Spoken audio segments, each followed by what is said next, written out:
Hello হ্যাঁ, তো প্রথমে এলো তো প্রথম সফট স্কিলের ক্লাস দিয়েছিল, তো কতগুলো পয়েন্ট বলেছি, তোমরা সবাই শুনছো তো?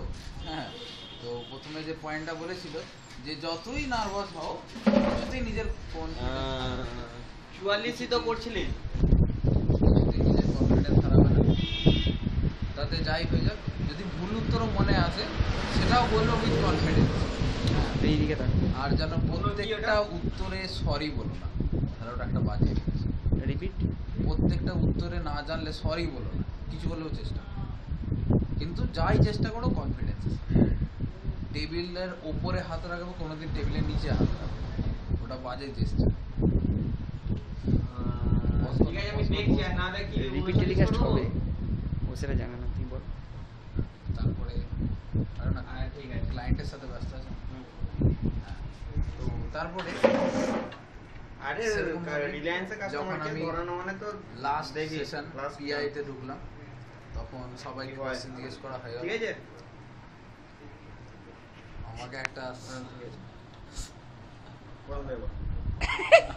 রিপিট টেলিকাস্ট অ্যাভেলেবেল তাহলে এই ভিডিওটা মুছে দে না, তুই আবার প্রথম দেখো। তুই পাগল আছিস? আমার মোবাইলে অত ব্যাটারি আছে বলে তোর মনে হয়?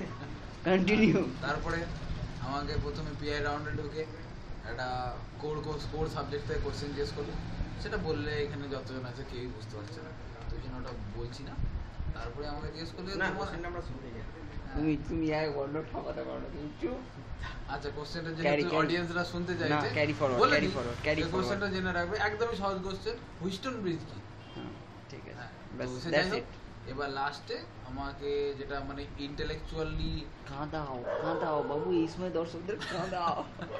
সে যাই হোক, তারপর লাস্টে কোশ্চেনটা জিজ্ঞেস করছে যে তোমাকে আমি তোমার কি উইক পয়েন্ট দেখে এমন কি আছে যেটা আমার কাজে লাগে।